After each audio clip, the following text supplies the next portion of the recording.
What's up, everyone? Adam Gelman here. Another video roundtable here with some awesome people joining. I have Brett McGrath and Drake McGruder, who are somewhat infamous social media personalities and collectors in the wrestling card space. But I wanted to have them on just on the heels of Brett's awesome podcast that he did with us in discussion around the first year of Panini. We're going to take this a little bit deeper into a new discussion around ultra-modern WWE collecting. I want to give a chance for these newer voices to introduce themselves. I'm not sure if you guys have ever been on Wrestling Trading Cards Network, but if you have, welcome back. And if not, great to have you guys on for the first time as well. So I'm going to start with Drake. Do you want to just say hello, where they can find you, and kind of what you're all about, and then we'll go to Brett? Appreciate you having me on there, Adam, and first time on the channel, so I'm pumped. So Drake McGruder, Facebook, Twitter. I'm at Drakes_PC on the Instagram. Originally from Memphis, Tennessee area, now live in Fort Smith, Arkansas. Huge wrestling fan as a kid, growing up, Memphis territory, all that kind of stuff, and returned back to the hobby back in 2019, and have been in wrestling cards since 2020, and kind of started with the vintage stuff and migrated over to the modern, and that's kind of where I've landed, and that's kind of my sweet spot. So thanks again for having me on. Yeah, glad to have you, Brett. Yeah, thanks for having me on, Adam. Brett McGrath, stacking slabs across all the social channels. I run a podcast that drops on Wednesdays and Fridays.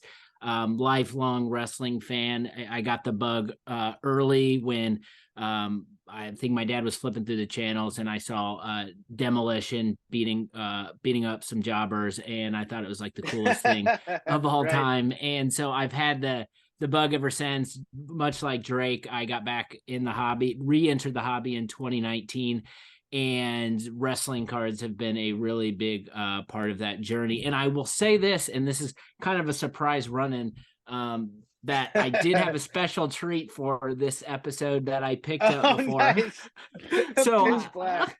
We have Mountain Dew Pitch Black, which was the sponsor of the Royal Rumble, and I've heard it tastes like grape. I have not tried it, so I'm going to do a quick little taste. You could not pay me to drink that. You could not pay me to drink that stuff. Ugh. Looks like motor oil. It tastes like Dimetap. So yeah, that'll be fueling my episode here. So we'll see how it goes. Yeah, get you all hopped up on Mountain Dew. Come at you like a spider monkey. All right. So one of the unique things I think about both of you guys, and I ran into you guys on Instagram, I think for those who aren't familiar, like there is a vibrant wrestling community of a number of people who have started up on Instagram. I think we're all sort of used to Twitter. We're used to Facebook. We're used to some of these channels, but Instagram is really kind of where we met. I've been following Brett's podcast for a while. I've been a guest on there a couple of times now. And like Drake, I love what you've done with the top 10 that you had before. I think we've mentioned that a couple of times. But overall, like you guys are kind of the unique unicorns that you are of like sports collectors, but also wrestling collectors. I've seen some of you guys' major sort of posts around, your team collections of the Colts or Peyton Manning or, what have you. And I think that brings a really unique perspective to how you guys have engaged with, kind of the subject of Brett's recent podcast, the Panini era, but also sort of the shiny stuff leading up from 2014 to 2020 and beyond, with Topps as well. So like, I'm curious, like, is this sort of an interesting sort of experience for you guys, having that sort of background in the sports hobby as well, and how you bring that context to wrestling cards? Like, what's that been like for you guys? Brett, I mean, if you want to start off, Brett, just and we can sort of have a discussion around this, just so we're not like raising hands in school here. Yeah, so I think what got me back originally into the hobby was I was in a couple wrestling figure groups, and a bunch of people just started breaking boxes of Topps cards, and I had no idea what breaks were, and I had not even thought about cards in forever, let alone wrestling cards. And so that kind of got me interested. And so when I went back into the hobby, I was always on this journey for trying to figure out what my wrestling card lane was, because I am a wrestling degenerate. I watch, I don't even care to admit the amount of hours per week I watch in pro wrestling. So I knew that I wanted to be collecting some sort of wrestling cards. And I kind of went on exploring it myself, right? So trying to navigate and figure out what was out there, what I liked, what I didn't like. And what I kind of, through my journey, I realized that, you know, a lot of the stuff that I think most people were talking about, I buy it and then I end up selling it just because there wasn't a connection point back to my primary collection, which was Peyton Manning, some Colts collecting.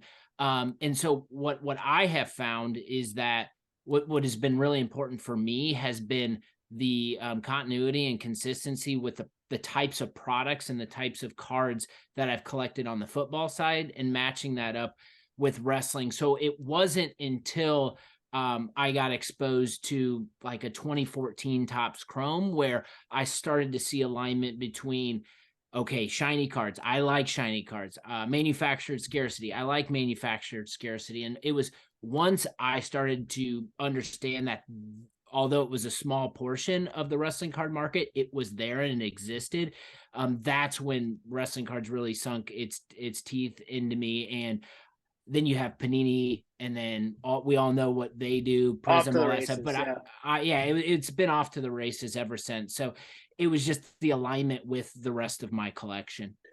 Yeah, it's a really good sort of understanding too, because I mean, I love shiny cards too. I think Drake is going to say probably some of the similar stuff here, but I mean, like, it's funny because if you look at wrestling cards historically, like it hasn't been a focus on that. Like there hasn't been a drive for that because it was 2014, 100 or 250 cases produced, really slow sort of adoption, small run. 2015's expanded a little bit, but it wasn't until 2020 and 2021 with Finest and Chrome in both of those years, some of the stuff that came through on Transcendent as well, like that we really got exposed to some of these really sort of key alignment points across the sports hobby as well. So really interested to see, like, it's interesting to see that you followed that same path.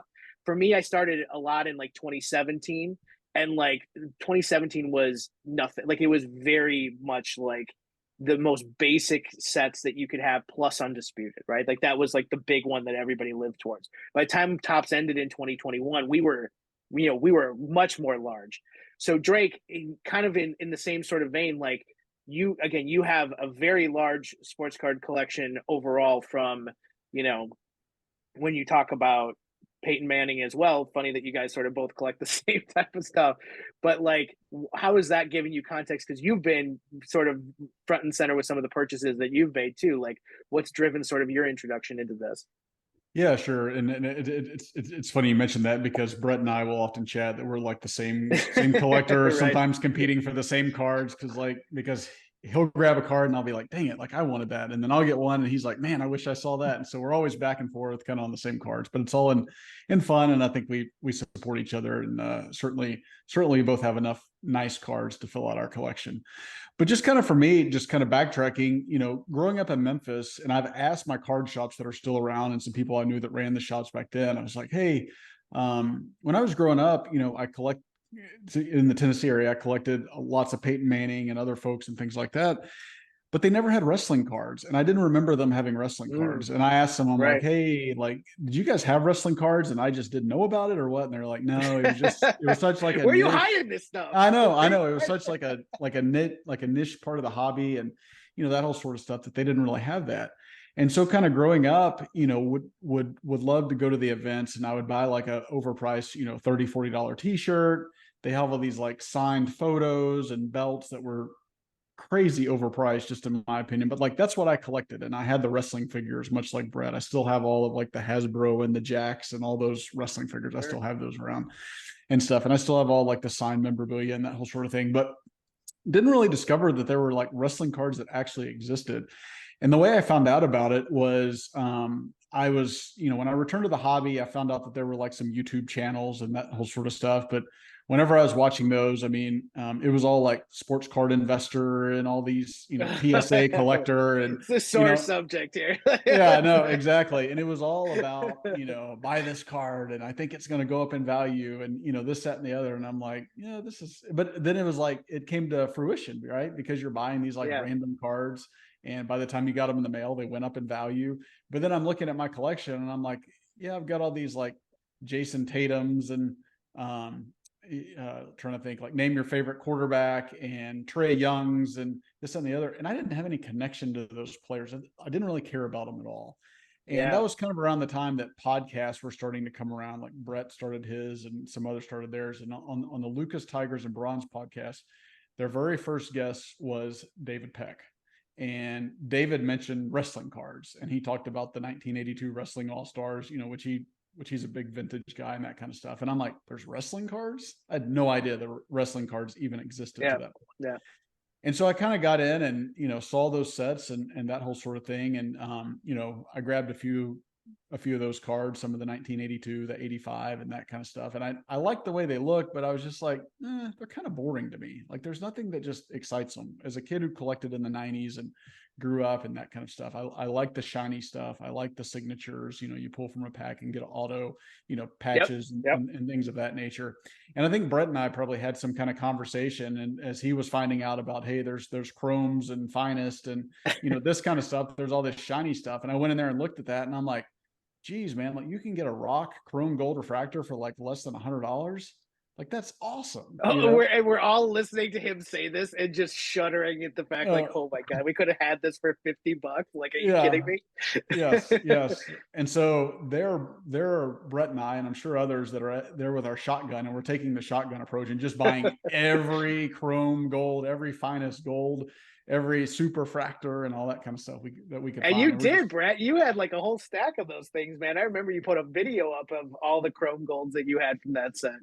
Yeah, I think, and just to comment on that, and for the listeners out there, I think the key point in what Drake is talking about is like just following your gut and instinct. And if you like it and no one else is talking about it, that's probably a good thing. Like keep going right. And go harder. Because that's Drake and I would just be sharing links of stuff that we were buying. And it didn't, I felt like at that time, it was like just us buying it and we were enjoying it. And then, flash forward a couple months, then all of a sudden, like more people are, and we weren't like pumping them, but we were just posting our cards like we do on Instagram and saying like, here's the rock. Like, look at, he's got seen in a sharpshooter. This is a gold refractor. How awesome is this? And so, yeah, I think, and that's what I'm seeing too with a lot of the modern stuff. Is just like, even if no one else is talking about it and you love it, like just go hard in it. Exactly. Yeah. And that was kind of the one of the things I've shared with other, podcasts and content and all that kind of stuff. One of the things I like about my collection is making it unique, and it's unique to me and things of that. And I think that's what, I don't want to say turned me off to vintage or anything like that, but it was always available, maybe not the grade you want or something like that, but it was available. But I started looking and I'm like, man, Rock has all these, basically 4 years of chrome golds. The last one is the 5-timers club and, that sort of stuff. And I start looking and I'm like, where are these cards? You can't find them, right? The 2014, I got pretty quickly. The 2020, so hard. 2015 took me forever to find, right? And I know, and Brett, hopefully not spoiling, but Brett's looking for a 2015 chrome gold if anybody knows the whereabouts of one right now. But they're so hard to find. And that to me is the best part about collecting, is like getting stuff that's unique and then the chase behind the card and then actually acquiring it. Like that's so much a fun part of the hobby. If I can just go on eBay and buy it anytime, that doesn't appeal to me. And so kind of leading into what you asked about, the Roman Reigns superfractor was out there, and some of the transcendent superfractors and all that kind of stuff. And when I see stuff like that, and I'm like, wow, that's someone I like watching. I love watching that person perform. I respect what they do for the business. It evokes a sense of nostalgia for me, things like that. And I can get that, and I can be the only one in the world with that card. Right. Like exactly. That right now, the key feeling, right? Yeah, it's a key feeling. That's why we do this. Yeah, exactly. And so once I got that and, kind of started down that lane, I mean, it's like a drug, you're constantly looking for like, those short printed cards that make your collection truly unique. Yeah, it's a really good way of putting it. And, like I like, as I've been collecting since like the early 90s, and I've been doing card-based content since 2007. My kids, it's older than my kids. It's older than my marriage. Like all of these things. I've been doing this for a really long time, and I've always gravitated towards the modern stuff. Like vintage never excited me, and I find, like you said, like the All-Stars were never attractive to me. Also, I'm not a Hulk Hogan fan. I'm not a Ric Flair fan for reasons I'm not going to get into here. But like, those are the guys that I grew up with. Like, I'm 40 years old. Like, I was around during WrestleMania, the early WrestleManias, but my existence in wrestling was formulated by the Attitude Era. Like, that was when I was a teenager, and it was everywhere. And so, like, those cards just never really spoke to me in that way. I never collected Ultimate Warrior, never collected Hulk Hogan, never collected any of those guys because it just wasn't what I looked at back at favorably with wrestling. For you, with Memphis wrestling and some of the territory based stuff, like, I'm sure it might be a little bit different, but I just find, yeah, to your point, like, they don't really give me any sort of unique feeling. A lot of the pictures are blurry, like, things like that drive my collection, where it's awesome photos and shiny cards and cool statement pieces that you put. Like, I don't like grading either. So like, there's a whole lot of other things that sort of disqualify me from being a vintage collector. But I think there's, like you said, there's so many more unique opportunities within the modern space, especially as Panini gets in here and starts building out these crazy cards that we've seen Jameson pick up, that Roman Reigns National Treasures. Like, those are the things that really sort of like look cool on a shelf to me personally. So let's talk a little bit about, like, hey, how Adam, the hobby. Yeah, go ahead. One of the things Drake mentioned that I just want to hit on, because I think it's an important point, is so Drake did a little storytelling around growing up in Memphis. And when I hear Memphis, I listen to all the podcasts, listen to all the territory stuff, and I know Memphis as a rich wrestling territory, and it's one of those places. My perception is that, like, every other house is watching something wrestling related. Yes, so, exactly. I got to say, yeah. What's interesting about that is, like, he mentioned his hobby shop in Memphis, like a mecca for wrestling. They're not even carrying wrestling cards, and I think, like, that is just, like, great point. One piece of evidence to show like the growth potential for wrestling cards. It's like, in a spot like Memphis, they're not even selling wrestling cards. And obviously there a lot of time has passed from probably when Drake was going to the hobby shop until now. But I think that growth track with wrestling cards, there's still a lot of room, and in pockets all over the country, you walk into a hobby shop, some of the LCS owners are still probably like, wrestling cards, we don't carry those. So I just think that's more and more of an opportunity for all of us to continue these types of conversations. It's a great point. And share what we love and believe in. Yeah, I mean, like, that's a lot of the reason why we do a lot of the content that I know all of us have sort of been tapped to do. And you mentioned kind of like the whole growth potential. I mean, wrestling, like WWE touts frequently that they have over 1 billion social media followers. Like, there are a lot of wrestling aware individuals in the culture. And I think it's when you correlate the amount of people that collect wrestling cards versus those that actually watch wrestling, like, it's just like this minuscule amount. So there's this huge gap between the addressable market and the people that are actually collecting the cards. But now we're starting to see some of that growth transfer over from sports cards, even though some of them sort of came and left. Like, I've seen a lot of new people. I've seen existing social media influencer accounts continue to talk about wrestling cards, sometimes negatively, but like, it's a part of the lexicon now. And I think it's not to the degree that NBA or NFL sort of dominates the social media spectrum. But yeah, I think you're entirely right. Like, there are very few hobby shops around the country that probably have enough of an audience within their existing clientele to offer these cards. So it's sort of forced people into this market that only exists on social media or Facebook or eBay or whatever, where for more of sports cards over the last 20 years, it's probably been vastly different. So I want to sort of talk about the community as well, because I know all of us have kind of been shaped by the community in a lot of different ways. Like, if we categorize ourselves as, probably focused on ultra modern cards or modern cards at least, do you feel like the community has sort of adequately adjusted to how modern cards are being seen in the hobby, or even just within wrestling cards in general? Like, do you feel like that the greater community views modern cards the right way, or how are they sort of digesting this? I think that, I don't know, my perspective, I'm pretty skeptical when it comes to anything online being portrayed accurately. So I think, like, right. you throw wrestling in that as well. So you've got, like, wrestling, you've got hobby, And I just feel like when you've got financial implications with cards, like people are going to defend their turf and territory, and whether they're in it or not, they're going to try to play some sort of role in protecting their territory and investment. It's just the nature of having a financial piece layered into all of this. So I would say like no, but I would say that's not just necessarily exclusive to wrestling cards. I think that's part of the broader hobby scope in general. What I have found though is if you go a layer deeper and you start to get in like Adam, your Facebook group or group chats or small communities where people are one-to-one having conversations and they're like we're doing right now and are extremely passionate. I think that's kind of where the cream rises to the top. And I just think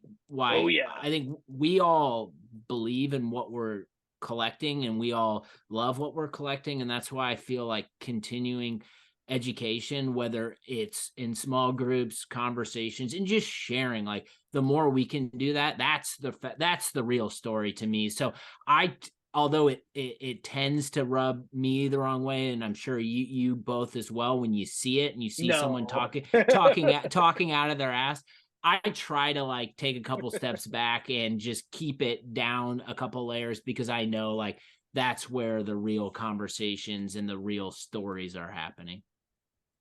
Yeah, for sure. And just talking about from a community standpoint and perception on modern cards and things like that, the first thing I'll say is you get a lot of like people going, well, why would somebody spend 5 figures on a rock prism gold? And and there's always these questions that come up as far as like why people choose to spend their money, or where do they put their money and things like that. And then I could come back and say, well, why would somebody spend $40 on a $3 t-shirt, right? But people go to events and they do it all the time. Or, why would you buy a signed replica belt where there's thousands of copies and spend hundreds of dollars on that? Yet I bring to you and I've got a card out of 50 that's $500, and you're like, that's too expensive, right? So it's just that's the one thing I've seen within the modern part of the hobby is a lot of folks still operate on that lower end of the spectrum, which is fine. You can collect low end cards and be perfectly fine. I'm not saying you have to be a true collector. You've got to collect $10,000 cards and all that kind of stuff. So please don't take it like that. But I think when you come in, there's got to be a perspective shift, and like people have to be like in other segments of the hobby, people are okay spending money on cards and spending like material type money on cards. And I think in the wrestling hobby so far, there's a smaller group of people who are really bought in as much as we are. And that's a good point. And I think the education aspect of it is like, hey, it's okay to spend money on wrestling cards. Like it's fine, right? And it's like getting people to understand like the rarity and scarcity aspects of things like that, and the way that translates from other parts of the hobby into wrestling cards. Yeah, that's a really good point. I was actually in a DM conversation with someone who has a couple wrestling cards, but is primarily a basketball card collector. And they were talking about a card that they had. And I'm not going to disclose it, because I feel like if I mention the card, then everyone probably likely will know who this is. And I don't know if they want me to be sharing this on a podcast or on a YouTube channel. But I think what we were he was asking me about the price and saying this is what he thinks it's valued at or whatever. And he basically asked if I sold this, would I get this and get this price? And my feedback to him was like, I don't know, but what I can tell you is that there are very few people inside the modern wrestling card segment that are going to pony up that type of cash for a card of that level. And likely I know all those people, because it's a small group. People can look at us and call us crazy. Drake, in our conversation, I think you had a clip that I put on social about like people thinking you were nuts because you were trading your LeBron auto out of 500 rookie for the PSA 10 gold rock. And I just think that's like important to talk about, because there aren't a ton of people spending a lot of money on high-end modern wrestling cards at this point. Yeah, no, that's a really good explanation. And I think both of you kind of nailed it here, is like, it's new. And that's where I think there's so much discrepancy between expectations and context. And I think right now wrestling cards is still very much a new exposure to a higher super premium clientele.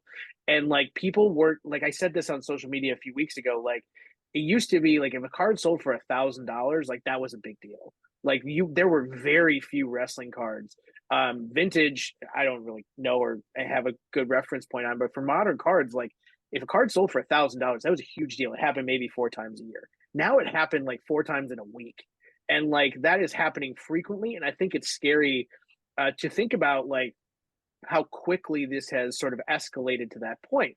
But for a lot of wrestling collectors who maybe don't have the education points that you were talking about, Drake, and because it's just not available. Like there isn't an iTunes University course for wrestling cards. Like there isn't one for the greater hobby either. So it goes both ways. And like it's tough to sort of come in and say, like, oh yeah, like I know how to sort of value my wrestling cards, but I don't know how to value them in the context of like a greater Prism legacy, or how I can sort of look at it from the perspective of what Select or Immaculate has done in previous sort of sports and years and debut editions versus non-debut editions. Like there's a lot of complexity to this. And like, so to think that I know who I believe I know who you're talking about, Brett, but, you know, I think it's something that, you know, there are specific cards within wrestling that transcend the industry. There's things that transcend education. And I think this is a really new experience for a lot of different people. Now, new usually breeds a couple of different things. One, it breeds anger and bitterness because like things going crazy never really sit well with everybody. It'll sit well with some or others, but others get angry and bitter, and that's fine because no one likes to be second in line when they were first, or even 20th in line if they were first. And then the other thing is just fear, and fear of the unknown, of being like, where is this going to go? Is my life going to change? The hobby that I love, the passion that I have, how does that change? Because now there's 100 other people that are doing, what I was doing a year ago, 2 years ago, right? So yeah, that's a really interesting point. The education point, I think, is the one that really sort of got my ears perked up, and why I've started making a lot of content is because I recognize how few people in wrestling cards have that greater context, and how many of them are actively seeking it out but have no resources, right? So yeah, it's an interesting sort of dichotomy to present, like, hey, we've got this awesome group of people that are super passionate about something, which usually doesn't happen the same way in NBA, NFL, MLB, to a varying degree, but they don't really have the crossover context that I think you guys specifically have done a really good job of presenting. So like, if you think about how you exist within this hobby, like, what is the advice that you're giving now to people that might be coming in a little bit late, right? They're coming in beginning of year 2, theoretically. Like, what do you think has changed since the beginning of year 1? I know this wasn't on the original question list, but I think it's one to discuss. So just off the top of your head, I hate putting you guys on the spot like this. Yeah, so just kind of like year 2 to year 1, I think if people reach out, what I try to do is I tell them, hey, this is how I collect, and here's what I look at, and not only from a parallel or whatever, but also from a price point. If you're trying to figure out what's a good price, and would I be comfortable paying this, and that kind of stuff, and it speaks to rarity and scarcity and all that kind of stuff. But I really try to speak to people, and I'll ask them this question, like, okay, so you want to collect Seth Rollins, right? Like, why do you want to collect Seth Rollins? Do you want to collect him because you're passionate about him? Are have you been a fan of him since the days of the Shield back in 2014? That kind of stuff. Like, did you like Seth Rollins because he was cool, 10 years ago? Or you like Seth Rollins because he's awesome now, right? And I try to get people to think about that as far as like, why do they want to collect that person? Because I feel like if they get in thinking like, ooh, if I collect Seth Rollins or Cody Rhodes or something, or Sami Zayn right now, and he's got this banger match at Elimination Chamber or WrestleMania, then maybe the value of the cards will go up. And I think we've seen with like in wrestling and with other sports, and I think you may have mentioned this, and some other folks have too, like singular events don't really drive value, right? So like say Sami Zayn goes and he like wins the title or whatever at Elimination Chamber, like which would be awesome. Yeah, which would be really cool. But like his cards are not going to go like to the moon overnight. Like that doesn't happen, right?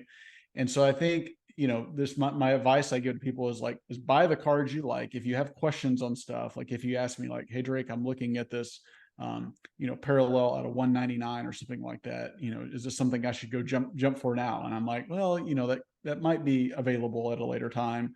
Let's maybe not buy it right after release because that's when prices are high and stuff like that. Yeah. But I really try to get folks to focus on, like, why are you collecting the person that you're collecting? Because a lot of times you have to hang on for the ride. And there's been folks I know that, were collecting Matt Riddle, and then he had the scandal. Brett's and all one that of kind them. of stuff. And then you kind of, yeah, it's your bro. Yeah, exactly. And then you kind of look at it and you're like, well, do I really want to keep collecting this guy now, or do I want to like move on from him and that kind of stuff? And so I think you just have to find from an entry point and just make sure you understand like why you're collecting that person and why what's your intention behind it? Is it value driven because you think that they're going to go up in value, or is it because you truly have a connection with that performer? Yeah, good point. So just before we get going, everybody, Brett had some technical issues. He's going to be joining via audio only for the benefit of those with flash photography. Brett is not one of them. So I wanted to go back to kind of the discussion that we were having, just about kind of some advice that you were giving to collectors that are maybe coming in the middle of year 2 and year 1, and sort of what you've been seeing. Like, let's go back there and give you a chance to sort of add your feedback before we lost you.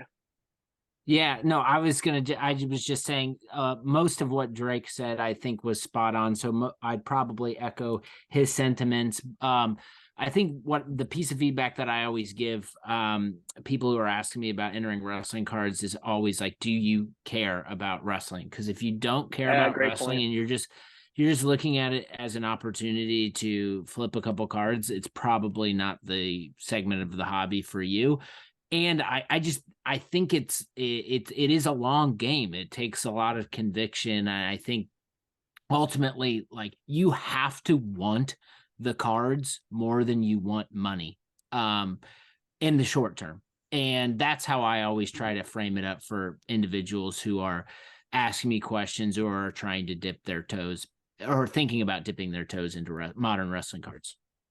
Yeah, that's a really good point. And like, investors become like a dirty word in sports cards. Like, there's like so many problems that exist with people's mindset around like how you frame investors within the hobby.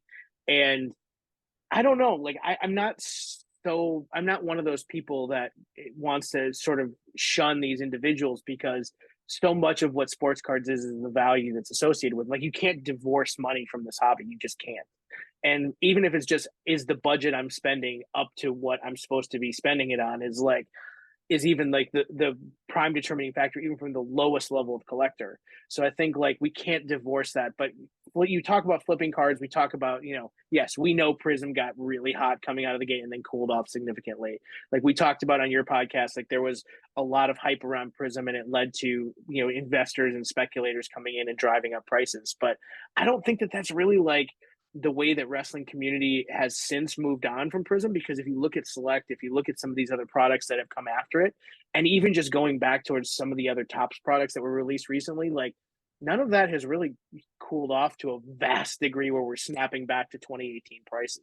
So like there's still some residual from the Prism launch that has really had a positive effect on value. You can't divorce that from wrestling cards. You can't divorce that from any cards.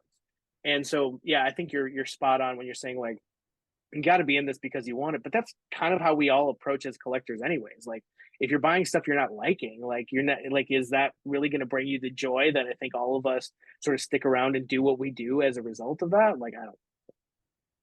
Yeah. The one thing I was going to say to that, when you mentioned flippers and stuff, when I think of flipper, and a lot of people kind of like negative first comes to mind, but I also think flippers are a vital part of the hobby too, because they allow cards to be exchanged and then potentially find their way to you. Because if everybody just, gets a card and just holds onto the card forever and ever and ever, right? Then those cards are not really allowed to see the light of day. And I think, transactions need to occur for the awareness to build.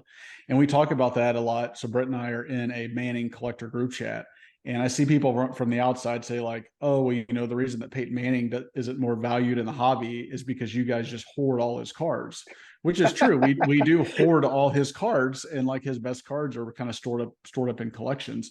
And I think, you know, and in a way it's good because then we can buy more cards because they're more affordable than some of the other, you know, QBs that are around, you know, kind of top 5 all time and all that kind of stuff, which is good. But I think it also, because you don't see those landmark sales, and whenever transaction happen, like bigger transactions happen, and we do see this in the wrestling card space, they largely occur in private. And so if somebody's looking to get in wrestling cards, or like a dealer at a card show or something like that, and you show him, you know, a gold refractor PSA 10 of one of the top guys or whatever, he's looking on a site like a Card Ladder, and he's like, well, the last public transaction in that was in 2019 for $150, and you want, you know, $2,500 for it? Like, no way, right? And so it's hard, like even with the indexes and predicted value and all that kind of stuff, it's just not hard a lot of movement. Yep, exactly. Yeah, that's a good point. So guys, like, what are the, so I think I saw on a couple of different shows, like everybody always talks about like the sets to collect for wrestling are always the two that are mentioned every single time, are the Wrestling All-Stars, which I think I know you guys own a few of them, but maybe not the focus of our collections, or the WCW autographs, which were released in 98 and 99. Like those were always pointed to as like the main sort of wrestling sets to collect. I don't like either one of those sets. And I know I'm in the vast majority of people when I say that. I just find them insanely boring, and I don't like the designs or looks or anything of all of those. And that's just my personal opinion of them. I realize that they're going to be valuable and iconic regardless of how I feel. So let's not start a flame war over it. But I'm curious, like, what are your go-to sets? Like, what are the sets that you feel need to be in the discussion of that sort of Mount Rushmore approach? Like, are we really in a spot where those two sets are still the main George Washington and Abraham Lincoln of Mount Rushmore for wrestling cards? Or are we thinking that there's been a shift lately? Go ahead, Brett. I just think this is not exclusive to wrestling cards, but I feel like we start to get sideways in the hobby when we try to put definition around like the best and greatest. And great point. Ultimately, like the reason those get to those certain levels and we have discussions on through content is likely narrative driven, and they're driven by people who hold those cards. And I'm not saying that to throw mud at anyone who's a big fan of All Stars or who's a big fan of the WCW autos. It's just the nature of the beast. Like it can be intentional or it can just be organic. Like it could just be people talking about it passionately. So it's typically like, so for me, like those sets, I understand why people like them, and I understand why they're at the top of the conversation. But like they're not for me, because like I said at the beginning of the show, it doesn't map back to the continuity that I've built with my rest of my collection. And the card itself and the product and the way the product when I pick it up makes me feel is really, really, really important. And I tend to I appreciate the technology advancements that have happened in between when those cards were manufactured into what's possible now. So appearance, aesthetics, manufactured scarcity, those are all things that are critical for me when I'm spending thousands of dollars on cards. Like those things need to be in place in order for me to even get excited. And so that's why I tend not to gravitate to those. And that's why I tend to gravitate more to the firsts, and that's, the Chrome sets, the 2014, the 2015, the insert sets from Topps, like Five Timers Club. And then that's why I'm having so much fun with Panini cards right now, because it's the debut year of these cards that I've got Prism football cards. There's WWE Prism. So I want that continuity and connection. And I also I feel like I have not experience collecting football cards in a debut year, but now I'm paying the price for that now on some of these cards. But as a wrestling card collector, like I'm in, it's happening right now. It's like, yeah, exactly. It's a good way of looking at it. These new products are getting ripped, cases are getting ripped, and these cards are hitting eBay. And it's like, I have such a conviction and belief around modern wrestling cards that it's like, it doesn't bother me to pay $500 for this gold Prism there's 10 of them, because I know if the way I'm building out my collection 2-3 years from now, that card will likely be worth double, or that's at least how I think about it. So I just think for me, it's all about traits, and we all like certain traits when we're collecting, but I tend to always go back to the shiny stuff because it's what makes me feel happy inside when I'm buying cards. Yeah, exactly. I'm with you, buddy. And I like you really nailed sort of my approach is like for me, I like you can't collect everything. Like it's just not humanly possible. So you have to find a lane. You have to find what excites you. And for some that's going to be vintage, for some that's going to be modern. And I literally have zero problem with people collecting the way they want to collect. That's always been something I have zero problem. Like you want to go chase, Japanese action figure cards from the early 80s, like go please, like that's your thing. My thing is the photos, it's the technology, it's the relics, it's the autographs. None of that was available when the vintage stuff was going. My entire existence in the hobby has been based on that since day one. So Drake, you kind of have more of a mixed approach. You've had all, I think you're kind of like the collector that has a little bit of everything, but you're still focused on some very specific lanes that I know you love. So like what are your top sets that sort of draw you in? What are the things that are drawing you in right now? Yeah, so the one thing I think of when I think of like top sets, I think it all matters to who's in the set, right? And so I think you look at other kind of stick and ball sports, and it's like, if Michael Jordan wasn't in the 1986 Fleer set with the, with the iconic photo, would anybody care about that set, right? Right. And you kind of have to ask yourself those questions. And, you look at it and there's other, Hall of Famers and Magic Johnsons and Larry Birds of the world, and like they're in those set. And I think collectively, that's what makes that set sort of one of the top basketball sets, and we'll just use that as an example. So when we go and look at a set like a 1982 Wrestling All-Stars, even though I'm not one that's going to collect the set or kind of go down that set, and I just think the photographs, like we've mentioned, are just kind of there, and that kind of stuff. And I think it's cool, the history behind them and all that kind of stuff. But when you look at a lot of the names in the set in terms of like the history of wrestling and things of that, Yeah. there's a lot of that in that set. And you go through and it's like, well, this is kind of cool to have all these like big names that really go down on that. You hate to say like Mount Rushmore because there's not many people that can be on Mount Rushmore, but kind of that top 50 all-time list of wrestling. And that to me, I think what makes that kind of a cool set in terms of like wrestling cards in one of the top sets, even though it may not appeal to everybody, if that makes sense. Yeah.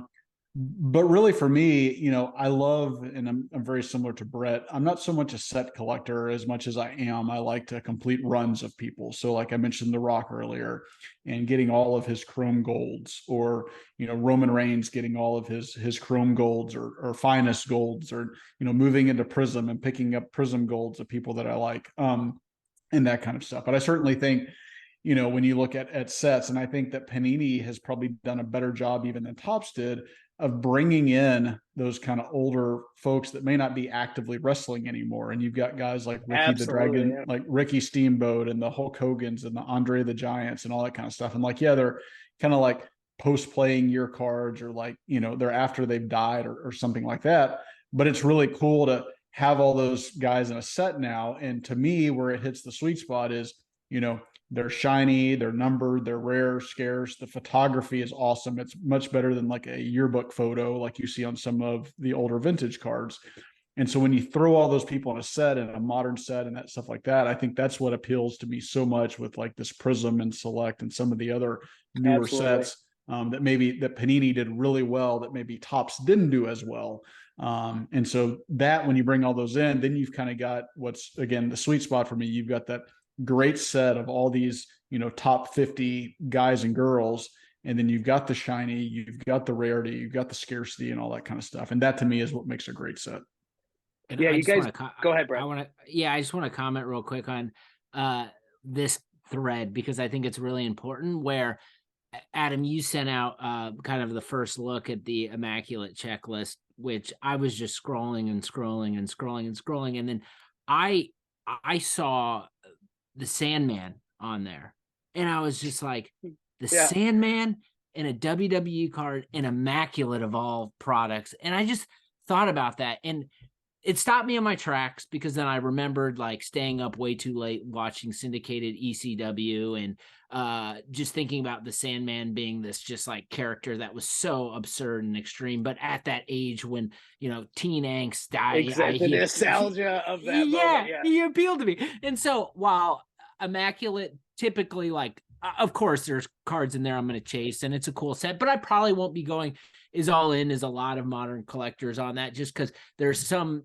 not great alignment with how I collect. But with that being said, when I saw Sandman's name and I saw, wow, 2023, a WWE product and a premium product, like that's a card I just have to get. So that's what I think Panini's doing right now, and they're killing it because they're surprising and delighting us as nostalgic wrestling fans with each of the release doesn't go by that I don't see a name of someone that makes me feel something where I'm like, man, I gotta go chase that card.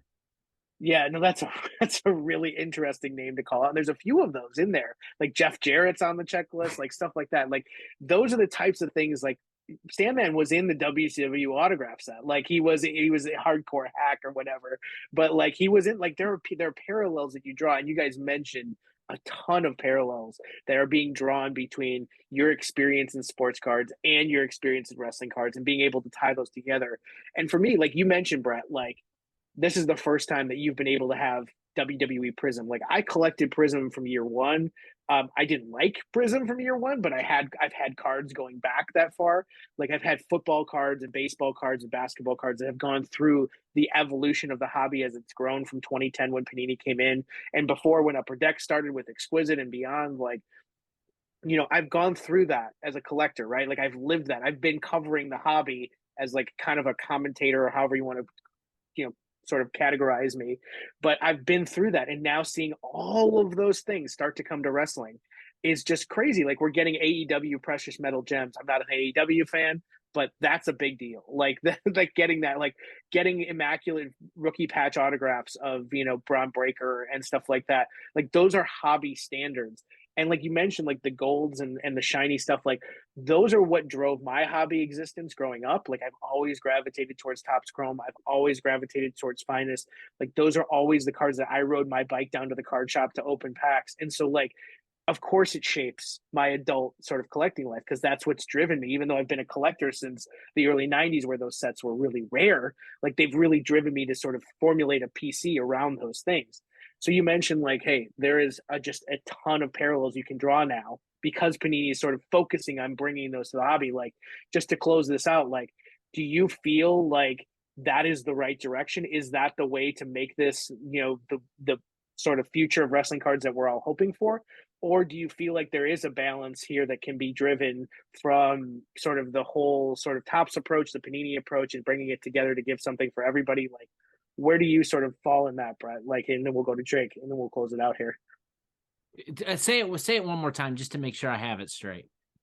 So like if you're thinking about like the future of wrestling cards, and you're saying drawing these parallels, bringing these hobby standards to bear, like is that the right call to grow this to the point where everybody can be successful?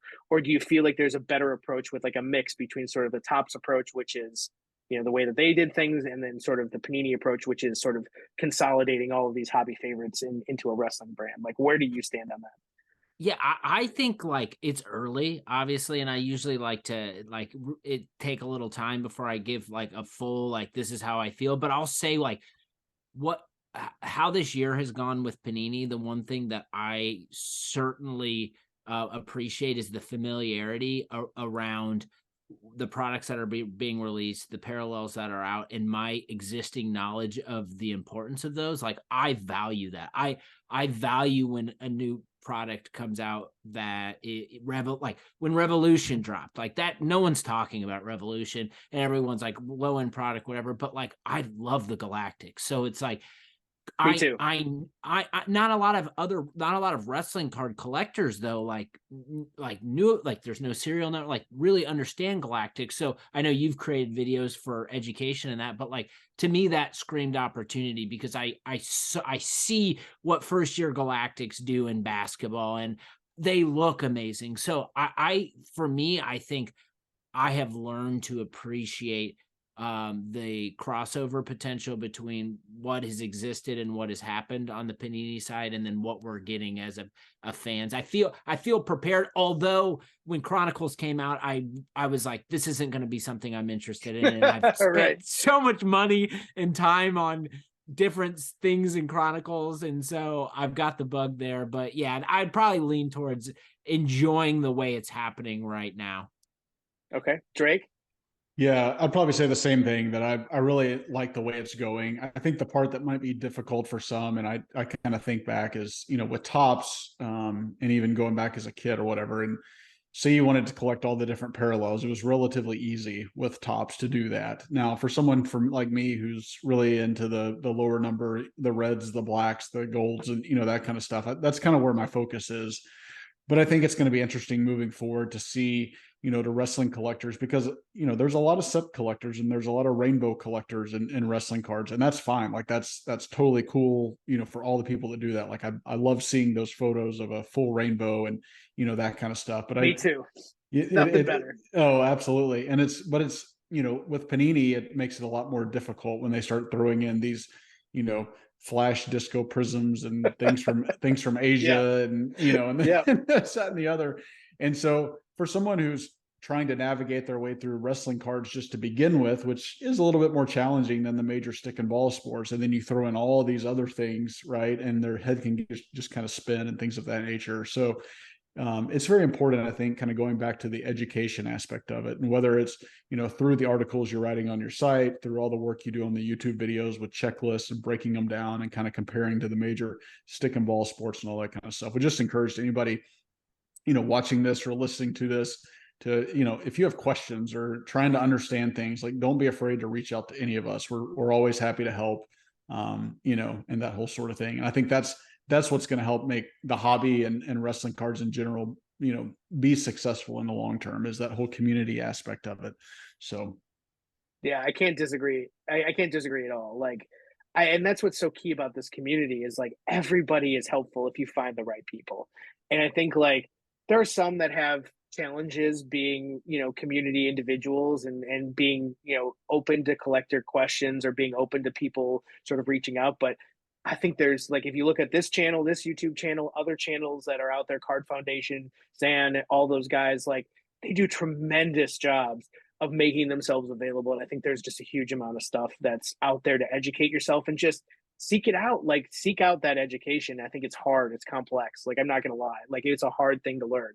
If you haven't been engaged with the hobby in the mainstream for your entire life and then just coming in cold, it's really difficult. I know, Brett, you came back in 2019, you said in some areas, like I can only imagine how challenging that is. But just to sort of close this out then, guys, like where do you, what's the future look like for you guys? Like if just one last question and then, tell people where they can find you. What, if you had your crystal ball, what do wrestling cards look like 5 years down the road? Where do you see things going? So Drake, we'll start with you and then we'll go to Brad. Just tell them where they can find you and then your prediction here. yeah, so I think the quote that comes to mind, and this is not an original quote or anything like that, but the thing that comes to mind is all collectors are fans of the product, but not all fans are collectors. And so I think it's important as we move forward to figure out ways how we can turn those fans of the product into collectors of the product. And I think, the education piece is key. And I know we're just hammering on that. And the education is key. The community is key, with Panini and Fanatics and whatever's coming down the pipeline. I think just continuing to make awesome looking cards and, just really more awareness happening is the key, I think, to success. And so really, in my opinion, 5 years from now, and it's tough to predict the future with everything that could happen around the world, right, and stuff. But I certainly think the future is bright for wrestling cards. I think even, and I'm sure that Brett will say this as well, but I mean, there's not a week that goes by where you're not getting a direct message from somebody that says, "Hey, I saw your content, I listened to your podcast, or I saw your top 10, and like wrestling cards are really cool, and I started looking at them, and I'm kind of going down this lane and things like that." And so, you think about the more that happens, and if Brett's getting 1 or 2 a week and I'm getting 1 or 2 a week and you're getting 1 or 2, and you multiply that times like the existing part of the hobby, and we're willing to help and kind of help guide those people and things like that, that's only going to grow this sector of the hobby, and it's only going to bring more awareness to the sector of the hobby. And so I think that those to me are all positive signs that we're moving in the right direction. And where can they find you, just so we can wrap this up here? Yeah, so Facebook and Twitter, Drake McGruder, and on Instagram, I'm at Drakes_PC. Awesome. Brett?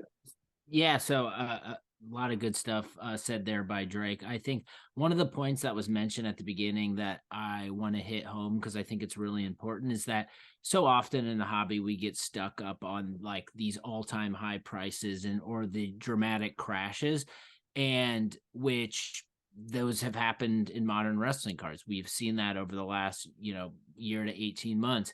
But I think what's really important is to look at the steady growth. And like you mentioned, Adam, like every week or every other week, I literally try to go to Card Ladder and I filter the sales by last. I'll type in WWE and I'll just filter it and try to see what sold this past week.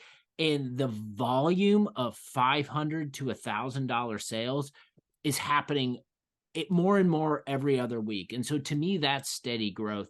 And that gets me excited because it makes me, it's a signal that like, I'm not the only one, or Adam, me, and Drake aren't the only ones that are feeling this momentum. And so I just think that's really important to call out. It's like, things are getting more competitive with wrestling cards. Like absolutely, when things are auctioning, like I'm trying to build out a set right now and I've lost cards during auctions. I'm like, who in the hell else is spending this kind of money on this card? Right, and exactly.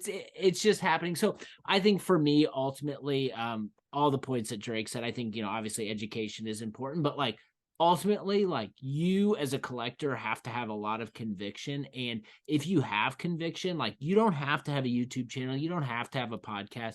We all have social media platforms. Like talk about it, share what you like, make friends, like try to start conversations. I think the more and more that we see other people do that, like we're out there, we're waiting for this so we can start getting engaged with more people. So I think the future is very bright. And I'm really happy that like we can have conversations like this on a channel. And I'm always down for it. And I want to have more conversations too on my show about modern wrestling cards, because it's such a big part of my collecting. So stacking slabs across all social media platforms. Like I mentioned up top, Wednesdays, Fridays, I drop episodes, very active on Instagram. So if you're watching this and you have questions or you want to talk wrestling, I'm always down. Yeah, no, that's awesome. And I think that's the key, right? Is like we're doing this because we have this passion for it, but it doesn't mean that there aren't others out there that have similar amounts of passion that just don't have a desire to be on camera and make themselves available in this way. I've always said that this is the ultimate vulnerability, is sort of putting your takes out for the world to sort of go. And for some, I'm the heel. I'm the Ric Flair of bad wrestling cards right now. And it's in one of those interesting sort of situations that exists. But what we're trying to do here is just give people an outlet to hear other people being as passionate about it as we are.